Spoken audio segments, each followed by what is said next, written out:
તમને એમ થતું હશે ખેડૂત મિત્ર, લાલ લાલ કલરની લાઈટ થાય છે, ટ્વિક ટ્વિક અવાજ આવે છે, ઝટકો ચાલુ છે, આ લાઈટ છે ક્યાં ઉપયોગ થતી હશે, શું કામમાં આવતી હશે? આ છે ખેડૂત મિત્ર જે એના ખેતરમાં ઝટકા મશીન લગાવે છે. હવે ઝટકા મશીનના ફેન્સિંગમાં છેલ્લે સુધી પાવર આવે છે કે નહીં એ ખેડૂતને ખ્યાલ આવતો નથી. ઘણીવાર શું થાય, તાર તૂટી જતા હોય છે, ખડ કે એવું કંઈક અટતું હોય છે, અથવા વાયર તૂટી ગયા હોય, જોઈન્ટ મારેલું હોય, ત્યાંથી આગળ પાવર નથી જતો હોતો. અને ઝટકા મશીન ખેડૂતને એવું થાય ઝટકા મશીન ચાલુ છે પણ તારમાં પાવર ન આવતો હોય અને રાતે રોજ ભૂંડ નીલગાય આવીને ખેડૂતના પાકનું નુકસાન કરી જતા હશે. પણ આ ઝટકા લાઈટ જો ખેડૂત મિત્રના ખેતરમાં 3-4 જગ્યાએ લગાવી દેશે તો જેવું ઝટકા મશીન ચાલુ થશે એટલે આ લાઈટ છે લબુક જબુક થવા માંડશે અને સાયરન વાગવા માંડશે. એટલે જેથી કરીને ખેડૂતને ખ્યાલ આવી જશે કે ભાઈ બધે સુધી પાવર આવે છે.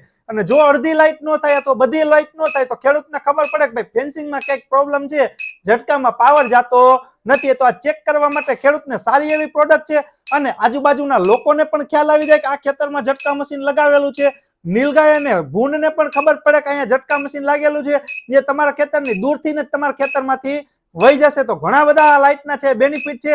આ લાઈટ છે ખેડૂત મિત્ર પોતાના પાવરથી જ ચાલે છે અને લાઈટની જરૂર પડતી નથી. આમાં સોલાર પેનલ અને બેટરી પોતે જ આવે છે એટલે ઝટકાના પાવરથી પણ ચાલતી નથી. માત્ર ને માત્ર 450 રૂપિયામાં એક લાઈટ છે ઝટકા લાઈટ ખેડૂત મિત્ર તમને મળી જશે. તો તમારા ખેતરમાં પણ જો રોજ ભૂંડનો ત્રાસ હોય અને તમે પણ તમારા ખેતરમાં ઝટકા મશીન લગાવેલી છે તો આજે જ આ ઝટકા મશીનના પાવર ચેક કરવા માટે તમારા ખેતર માટે સ્માર્ટ ઝટકા લાઈટ છે મંગાવી લેજો.